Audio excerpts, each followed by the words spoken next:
Good day, class. Isang bagong talakayan ang aking pag-uusapan sa umagang ito. But before that, I would like to introduce your teachers for today. In my left, we have teacher Princess Shalimar. Hello class, good morning. And in my right, we have teacher Ninyo Kulisaw. Good morning.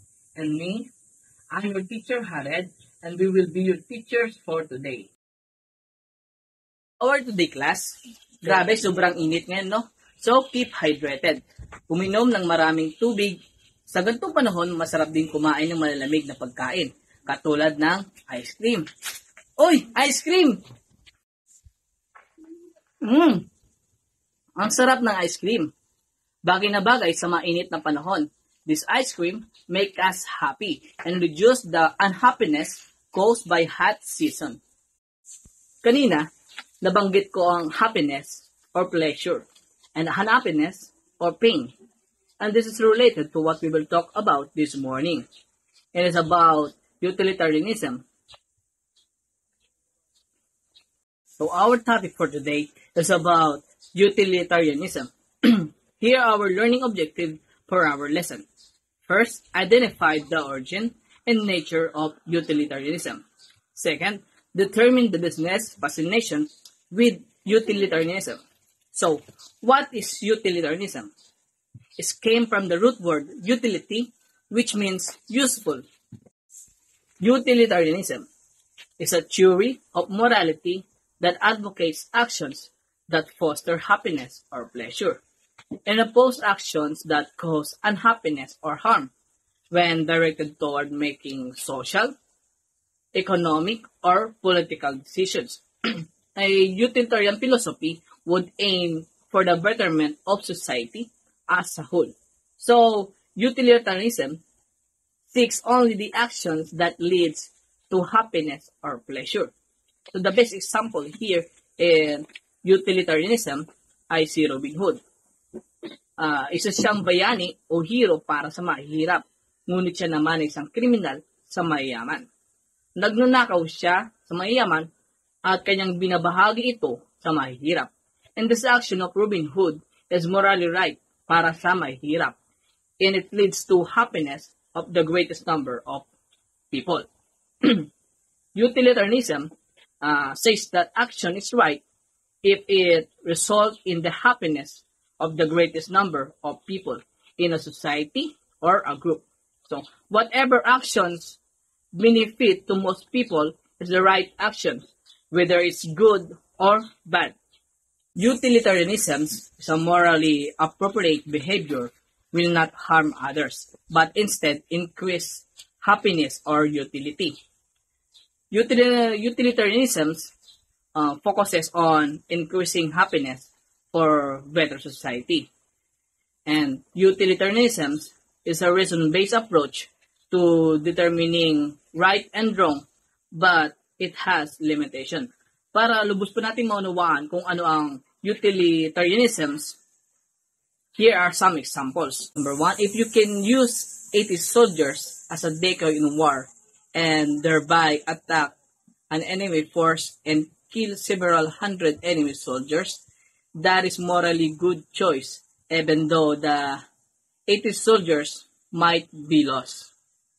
So, utilitarian says that it's okay to sacrifice the 80 soldiers if this will kill many enemies, and this action is considered as morally right. So we have another example.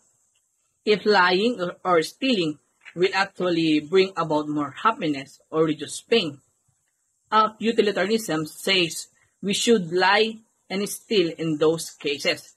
So utilitarianism, we will tackle more about that later on. So as I said earlier, no matter how good or bad we act, as long it creates happiness, it is morally right. Kahit na alam mong may mali siyang iba, pero pinipilit mo pa din ang sarili mo sa kanya dahil doon ka masaya. Kaya pati sarili mo, niloloko mo na meron pang kayo para hindi ka lang masaktan. That one of the examples of the act utilitarianism. Now, moving on, let's talk about the utilitarian ideas. Number one, the hedonistic utilitarianism. It's an action is good when it maximizes the amount of pleasure, leading to minimum level of pain. Dito sa hedonistic utilitarianisms, ginagawa natin lahat kung ano ang magpapasaya sa atin upang tayo ay hindi makaramdam ng kalungkutan. Example, kaya ibang mga kabataan ngayon, mas pinalang inuuna ang tropa kaysa pamilya. Dahil sa tropa, nagagawa nila ang lahat at sila ay nagiging masaya. Dahil pag nasa bahay sila, sermon ni nanay at ni tatay ang kanilang palaging naririnig. So number 2, act of utilitarianisms. Act in such a way to maximize pleasure and minimize pains. Examples, let's say that you are in a boat and you see the two people drowning in one area of the sea and one person drowning in other and you have no time to reach both places. So the utilitarian principles, you should save the two people over the one, and that is fortunate to the one. Utilitarianism says you need to act in the way that will bring the least pain or the most pleasure to the greatest number of people. And number 3, rule utilitarianism. This act following rules that maximize happiness and minimize the unhappiness. So the best example here is, let's say you caught your classmate cheating, but you know the rules that teacher said that if you caught someone's cheating, you should tell him directly to be fair to others who studied their lessons. Because you don't want to lie and break that rules, you said this and these actions is morally right. Number 4, preference utilitarianisms. Thinking about how others would prefer us to act. This approach as what is my own interest, what would I prefer in this situation, and which outcome would I prefer. So you always ask others what you should do, and you let others make decisions in your life. In short, you have no decisions for your own good. Now, let's talk about the origin or the founder of utilitarianisms. Utilitarianism has two figures. The founding of utilitarian, si Jeremy Bentham, and the most sophisticated advocate, si John Stuart Mill. Each had a different view of how utilitarianisms could produce good moral actions. Let's talk first Jeremy Bentham, who's the founder of utilitarianisms. Jeremy Bentham is the father of utilitarianisms. He was born on February 15, 1748 in London, United Kingdom, and he died on June 6, 1832 at the age of 84. He was an English philosopher, economist, and theoretical jurist. And Jeremy Bentham believed that we should try to increase the overall amount of pleasure in the world. And that is called hedonistic utilitarianism. And also, Jeremy Bentham developed the hedonic calculus or philosophic calculus. Hedonistic in Greek means hedon, it means pleasure. According to Jeremy Bentham, nature has placed mankind under the governance of two sovereign masters. It's pain and pleasure. It's written in Introduction to the Principles of Moral Legislations. It says that the two sovereign masters of mankind are pain and pleasures. But as human, we always choose the pleasure and we avoid the pain. Jeremy Bentham's objective was to measure the values of various pleasure and pain. Hedonistic calculus attempt to provide a method for measuring the values of various pleasure and pain according to a set of criteria. So, hedonistic calculus has 7 criteria.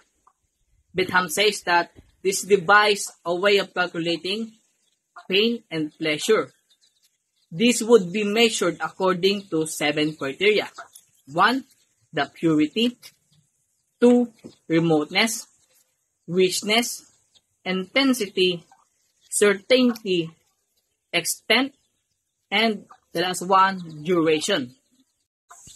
So by using hedonistic calculus, you will look at the pain or pleasure and determine how free from pain is it, how much the person making the decision might be affected, to what extent will it lead to other, how powerful is it, how likely it is to result in pleasure, how many people does it affect, and how long will it last.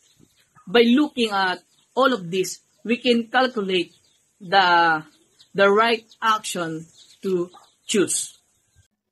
So yun, nalaman na natin kung sino ang father of utilitarianism. Ito ay walang iba kundi si Jeremy Bentham. Nalaman natin ito ay patungkol sa kasayahan ng nakararami. Kahit na ito ay mabuting aksyon o hindi, basta ito ay nagdudulot ng kasiyahan para kay Jeremy Bentham, ito ay tama para sa kanya. Ngayon, proceed na tayo about kay John Stuart Mill.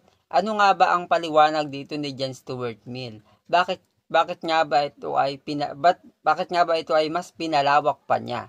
Alamin natin ang kanyang theory about sa utilitarianism. Who is John Stuart Mill? He was an English philosopher, political economist, and member of Parliament from England. At 1806, he was born in Pentonville, London. His father, James Mill, and the renowned philosopher Jeremy Bentham educated him. He, like Master, a child prodigy. He was able to read Greek at the age of 3 and Latin word at the age of 8. Mill began working for the East India Company in 1823. He worked with firm until 1858 when he retired. Mill published a book called Utilitarianism. He attempted to extend and reinforce Bentham's theory in it. Utilitarianism is a moral theory that discusses what is right and wrong, how people and institutions should behave and make decisions based on what is right and what is wrong. It asserts that all action should be directed toward maximizing utility, which is essentially wellness or happiness. Utilitarianism, its goal is to justify the utilitarian principle as the foundation of morals. This principle says actions are right in proportion, as they tend to promote overall human happiness. Ano nga bang ibig sabihin nito? Ang ibig sabihin nito is, kung ano daw yung ginagawang aksyon ng isang tao, yun ay para sa kanya, yun ay tama. Dahil yun yung nagbibigay ng kaligayahan para sa isang tao. According to the principle of maximum happiness, each action should always aim to bring the greatest happiness to the largest number of people. Example natin dito is yung clown. Diba ang clown is nagbibigay ng kasayahan sa mga tao. Iniimbita siya sa mga handaan katulad ng birthday upang magbigay ng malaking kasayahan o katuwaan sa mga taong na naroroon. Mill contributed to this theory by creating a distinction between he called higher and lower pleasure. Para daw kay Mill, magkaiba ang mataas na kaligayahan sa mababang kaligayahan. Example na lang natin sa loob ng classroom. May 40 student na nag-exam. Yung 10 estudyante is nakakuha ng kalahating score. Para sa kanila ay sapat na ito. Ito ang tinatawag na mababang kaligayahan. At yung 30 student naman ay nakakuha ng perfect score. Sila ay tuwang-tuwa. Ito ang tinatawag na mas mataas na kaligayahan. This means that like Bentham, he felt that we should pursue pleasure and avoid pain, but he also believed that pleasures comes in many types. The higher pleasures are more desirable than lower pleasures. Bentham was concerned with quantity of pleasures, but Mill was concerned with quality of the pleasures. So, ang sinasabi dito is si Bentham daw ay nag-aalala pag madami ang kaligayahan ng mga tao. Sapagkat si Mill naman ay nag-aalala kung anong uri or kalidad ng kaligayahan ng mga tao. Higher pleasures are so-called intellectual pleasures, things that are more likely to stimulate the intellect than the body. Example, reading classical works of literature and philosophy, going to the play and attending a lecture or discussion. Lower pleasures, often known as sensual sensation, are those that appeal more directly to our senses. Example, taking a bath, getting massage, eating a wonderful dessert. Bentham was criticized for implying that there was no distinction between human and animals, that we were all slaves to our pleasures, striving to maximize our pleasures. Mill responded to this critique by claiming that we are not all like animals because we have better cognitive abilities. The argument that certain pleasures are more valuable than others is easily included into Bentham's theory, as the higher pleasures might simply be given a larger weighting in the philosophic calculus.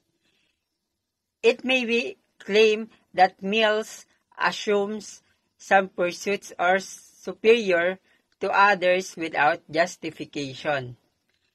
In other words, he is behaving as an elitist, favoring certain experiences above others because they are appreciated more by the upper classes than by other sections of human society or even animals. But before we proceed in our next topic, let us recall the belief of John Stuart Mill and Jeremy Bentham about utilitarianism. They are defined in terms of happiness and unhappiness, pleasure and pain, action and inaction that causes more happiness and unhappiness is deemed morally right, while action and inaction that more unhappiness that is deemed morally wrong. In the belief of these two philosophers, which is Jeremy Bentham and John Stuart Mill, maybe we are wondering whether utilitarianism in general is capable of even addressing the notion that people have right and deserve to be treated justly and fairly, because in critical situation, the right and well-being of a person can be sacrificed as long as the sin to lead to an increase of overall utility. Let us proceed in our next topics, which is the business fascination in utilitarianism. The theory of utilitarianism can be applied in business in many ways. To begin, in business, person who wish to use the theory must be first understand the four components of business fascination. The four components of business fascination are the consequentialism, individualism, welfarism, and aggregation. In this component, the application of the theory can be either right or wrong, or positive or negative effect. Here are the four components of utilitarianism that apply in business. Number one is consequentialism. It is an ethical doctrine which holds the beliefs that the morality, that is, the rightness or the wrongness of human act depends on its consequences.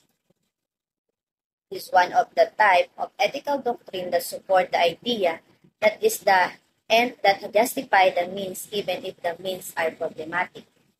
is the fact, is morality right if it's produce the greatest happiness to the greatest number of the people, and morality wrong if it produce more pain than happiness to the greatest number of the people. For example, a business may manufacture and sell substandard and unsafe product in their case for more even though it is the contradicting the moral and ethical system because for them, the benefits their organization can make more profits. Dito sa example na ito, nagpuproduce dito ng negative and positive effects sa gumagawa at tumatangkil.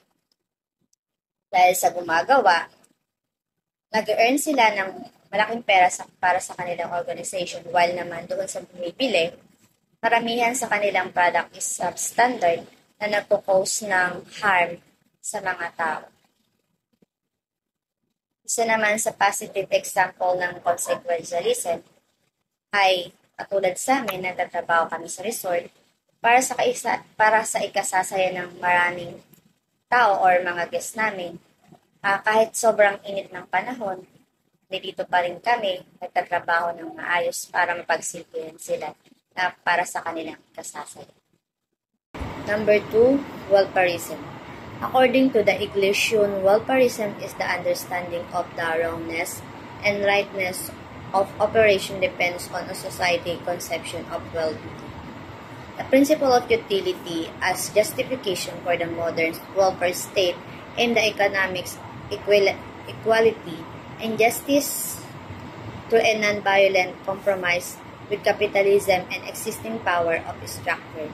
Example nito, ang pagbibigay ng employer ng taas sahod sa aming mga empleyado. Sa part naming mga empleyado, nagdudulot ito ng kasiyahan dahil sa hirap ng buhay ngayon, maraming nagtaas ng bilihin kahit papaano, nagkaroon kami ng ekstrang kita para kahit papaano maibigay namin ang pangangailangan ng aming pamilya. Number 3 is individualism.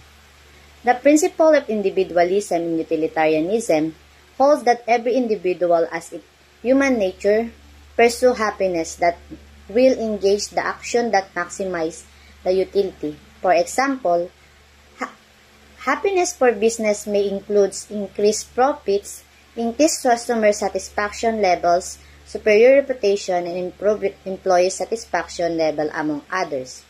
Paano daw to? Kunwari, katulad sa amin nasa tourism industry or kami nagtatrabaho sa resort, nasasabi natin na nagdudulot ng satisfaction sa bawat isa sa amin, even sa mga amo namin, which is the largest number of guests na pumapasok sa amin. Nagdudulot ng kasiyahan to kasi nag-earn sila ng profits. At the same time, napoprovide nila yung mga benefits na kailangan namin. At saka, yung ibang mga pangangailangan namin sa workplace namin. Last is aggregation, which is the notion that the wrongness or rightness of an action depends on their ability to average the benefits brought to all individuals. Example, by selling quality and safe product, business will be increasing its value while meeting the needs of their customers at the same time.